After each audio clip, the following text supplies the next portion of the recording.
What's up, guys? Welcome back to Coaster Heads, the most metal theme park channel on YouTube, and today we're at the Great Escape, a Six Flags park. I honestly was not actually planning on coming here on this trip, but I figured I was going to be at my hotel for a few days. This is only about 100 miles away from Springfield, so I figured, hey, why the hell not? This park doesn't receive a lot of investment, but they did get a new for 2024 roller coaster. That's the newest roller coaster of this trip so far, and that would be Bobcat. I'm looking forward to that. It's a family gravity group ride, and if it's anything like Kentucky Flyer, I'm sure I'll really like it.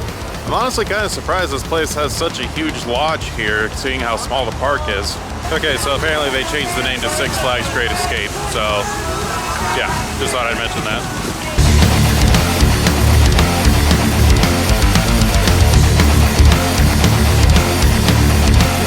So apparently this place actually is part of a resort. When I think of resorts, this is definitely not the first place that comes to mind.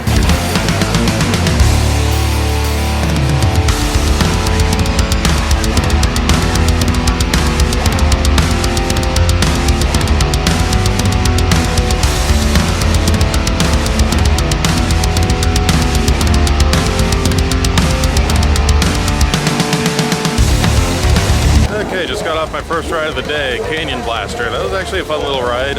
There were a few parts where I was expecting it to be like really janky.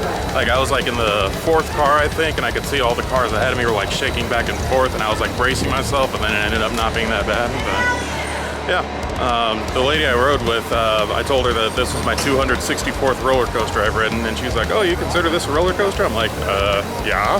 She was nice though, thanks for riding with me. Okay, ride number 2. Let's see if it's good or see if it is a number 2. Like, I'm looking at the layout and it doesn't look like it could be that bad, can it? Can it?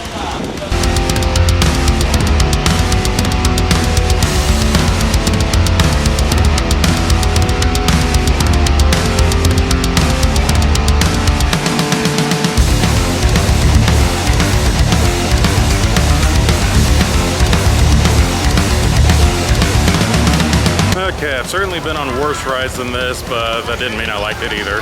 Like, the majority of Viper at Darien Lake was pretty good, but the Batwing was like really bad. Nothing on this ride was as bad as that Batwing. Although, disclaimer, I did ride in the very front row. The first drop and first loop, I was like, okay, not so bad, not so bad. And then we went through the first turn, I was like, oh, I don't know what everyone's complaining about. And then we got to the corkscrews, and I was like, oh, okay, there it is. Ow. So,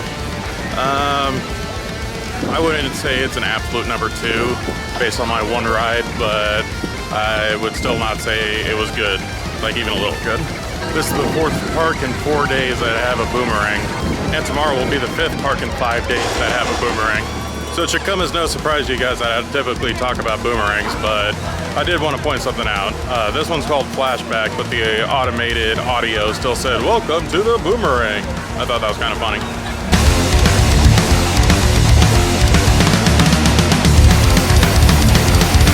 Alright, I'm about to do Bobcat. Like as I said originally, I wasn't planning on coming here at all, but I had extra time and I was like, why not?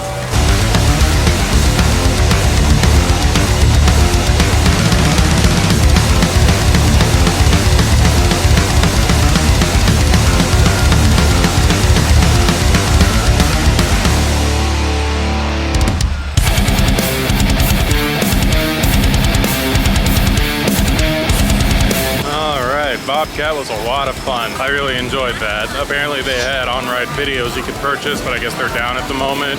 I really, really want one though. This is the first time I've ever seen like a wooden coaster that it's like brand new. Well, at least in recent years. I guess I did see Prowler when it first opened, but that's all fresh wood. It looks beautiful and it's extremely smooth. Definitely the smoothest wood coaster like pretty much ever. You can definitely tell Gravity Grip was using their new kind of pre-cut track, I guess it's called. All right, last major coaster here is Comet.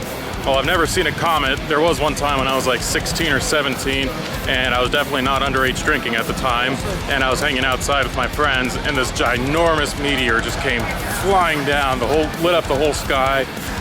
We were all just like, ah, ah, and we could see chunks flying off of it. It was freaking crazy.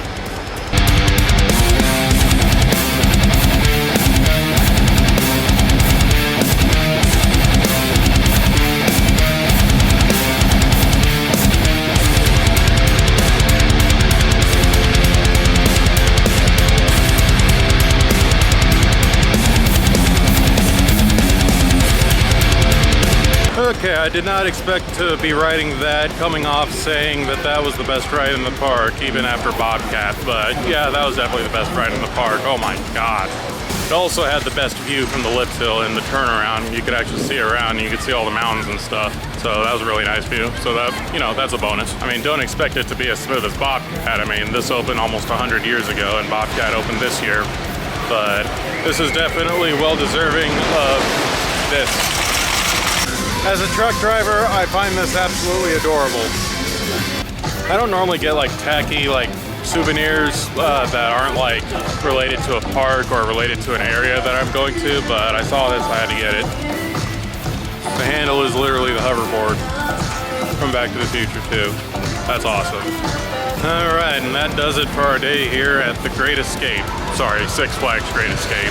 I am absolutely thrilled that I came here. Obviously, they don't have the best coaster lineup, but Comet and Bobcat were both a great 1-2 punch. Like, if you told me that this park was independently owned by like a family or something, I would 100% believe you. This does not feel anything like Six Flags. This is like a completely different place. Absolutely beautiful. They have a lot of cool stuff here.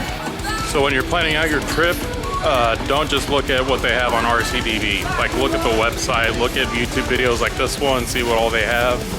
I mean, I'm like you, I just looked at what they had on RCDB and I was like, but then I decided to come here because I had extra time and I'm really glad I did. Isn't that right, Porcelino? Yeah, apparently that's what it's called. The plaque over there says that his name is Porcelino. Yeah, this place used to be called Storytime USA way back in the day. And they do still sell merchandise that say Storytime USA, as well as also have some signs that say Storytime USA. You know, that's definitely good for the people that are like really nostalgic for this place. So I think that's pretty cool of them. So what band am I going to recommend today? Well, I'm in upstate New York. Why don't I recommend a band from upstate New York? This is probably the most metal band there is. Manowar, born to live forevermore. They are pretty much the epitome of what makes metal metal. Although just be aware they also are kind of cheesy from time to time. So thank you all so much for watching. Be sure to like, comment, and subscribe, and I will see you next week. Stay metal.